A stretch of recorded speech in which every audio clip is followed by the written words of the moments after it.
Si vous pensiez que le métier de cascadeur se résume à casser des voitures, bon, vous avez un petit peu raison, mais c'est avant tout un métier fait de précision et de beaucoup de créativité. Nous avons embarqué avec deux spécialistes, Patrick Brunton et son Black Unicorn unique en Europe, et David Julien, petit-fils de l'inventeur des cascades automobiles modernes. Reprenant progressivement le flambeau de la famille Julien, David continue ainsi de répondre aux demandes les plus folles des films. Comme cette de chevaux, qui en fait n'en est pas du tout une. C'est ce qu'on appelle une go-mobile. Avec son moteur de Smart et son châssis rallongé, ce véhicule n'a en réalité qu'une seule fonction. C'est une voiture qui nous permet de mettre en situation les comédiens. En d'autres termes, c'est David qui conduit.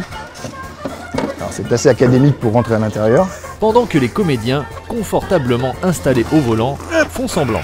À l'image de John Malkovich dans le film Red 2. Autre bolide qui cache bien son jeu, ce déambulateur issu du film Babysitting 2. La mise en scène nous avait demandé, avait besoin pour ce film, que ce véhicule rattrape un avion. On l'a motorisé avec un moteur de karting. Le véhicule peut rattraper l'avion, peut le dépasser et l'arrêter. Par contre, véhicule incontrôlable en virage. Pour le premier volet de Babysitting, la demande était en revanche plutôt XXL. C'est un véhicule où toutes les commandes liées à la conduite de ce véhicule sont déportées sur le toit à l'intérieur d'une cellule de sécurité. Pour réaliser ce Top Rider, la direction et les commandes de l'habitacle sont tout d'abord désactivées. Tout ce qui est commande d'accélération et système de freinage est rallongé. On passe tout ce qui est tuyaux et fils électriques à l'intérieur des montants de la carrosserie. Une fois que je tourne le volant à gauche, les roues peuvent tourner à gauche également. En pratique, les comédiens peuvent se concentrer sur leur scène pendant que David conduit sur le toit.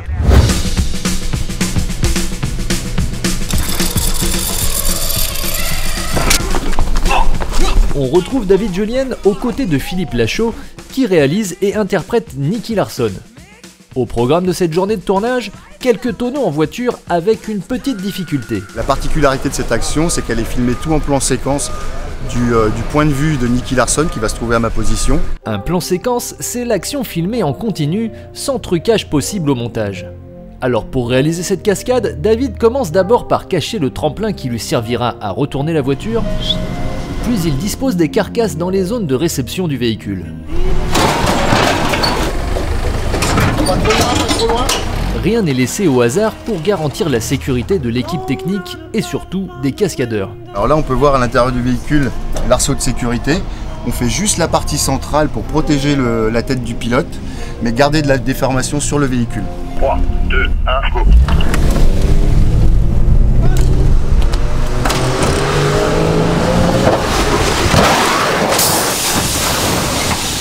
On aurait aimé qu'elle reste sur le toit, mais bon, elle a raccroché et elle a fait une rotation, ce qui est pas mal non plus.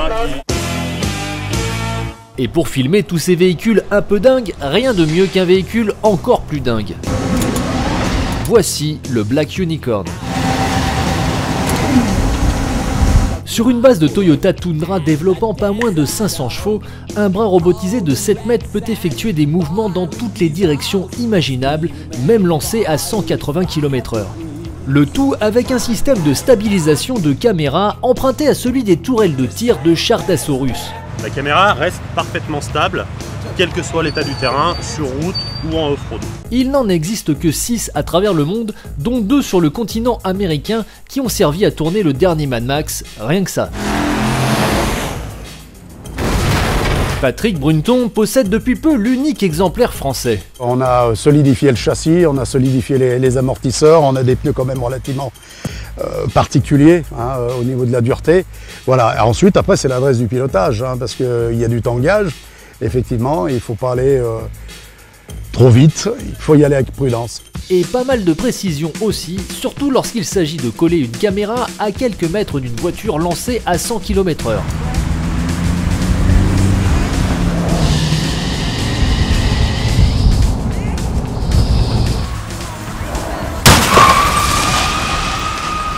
Et si vous êtes intéressé par le métier de cascadeur automobile, à défaut de formation officielle, il existe désormais des stages de pilotage encadrés par des professionnels.